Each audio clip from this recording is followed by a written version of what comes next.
السلام عليكم، ازيكم حبايبي؟ عاملين ايه؟ لسه مستمرين ومكملين في تحدي ال10 جنيه.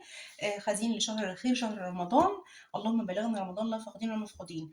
النهارده انا المفروض النهارده اليوم السابع لل10 جنيه التجميع، بس انا خدت الفلوس اللي كانت هنا كلها ورحت جبت بيه، حطيت ال10 جنيه طبعا وجبت البهارات اللي احنا هنحطها معانا في خزين رمضان. بصوا يا بنات، انا بالسبعة على 7 ايام كده كل يوم جمعت 10 جنيه. اللي مش عارف التحدي الاول، التحدي دوت احنا بنجيب ب10 جنيه حاجه واحده بس كل يوم. من هنا لشهر رمضان ان شاء الله باذن الله تكوني جمعتي شويه خزين من خزين رمضان ان شاء السميع العليم. انا بقالي 7 ايام بجمع كل يوم 10 جنيه، جمعت 70 جنيه، رحت جبت كيس البهارات ديت. احنا قبل كده كنا جايبين الكمون. بصوا يا بنات، احنا كنا جايبين الكمون اهو. انا كنت حاطاه كده بس عشان الريحه بتاعت البهارات. كنت جايبه ب10 كمون، وكنت جايبه معايا كيسين من الملح. تمام.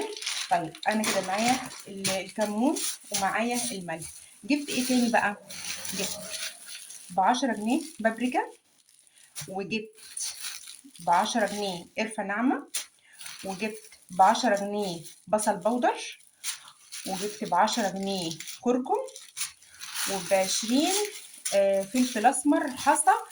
قلت له يحوجهولي، يعني الفلفل ده متحوج في القرفه الخشب مع زر الورد مع الكاميرا فين، في القرفه الخشب مع زر الورد مع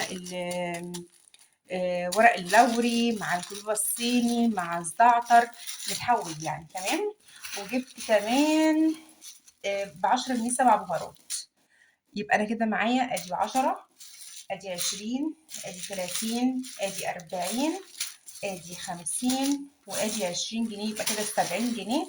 جبت كيسه من البهارات ديت، انا هعينها يا بنات، بس هعينها في نفس الكيسه بتاعتها عشان خاطر ما تكرفش على بقيه الحاجه. واحط معاهم الكمون، يبقى كده انا عندي كمون وعندي فلفل اسمر وعندي بابريكا وعندي كركم وعندي 7 بهارات وعندي بصل بودر وعندي قرفه ناعمه. ده كده ايه، والفلفل الاسمر طبعا. ده كده الايه البهارات اللي انا جبتها معايا. وطبعا عندنا الملح. ده كده الكيس اللي انا هقفلها وهخليها لرمضان. بس يفضل ان انت تعمليها في التلاجة، يعني انا عن نفسي هشيلها من هنا واحطها في التلاجة. تمام. بحيث ان انا ايه، يبقى حاسه ان هي بامان وان هي ما تبص معايا.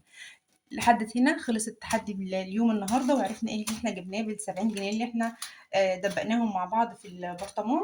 نشوفكم يوم في تحدي تاني ان شاء الله باذن الله، والسلام عليكم.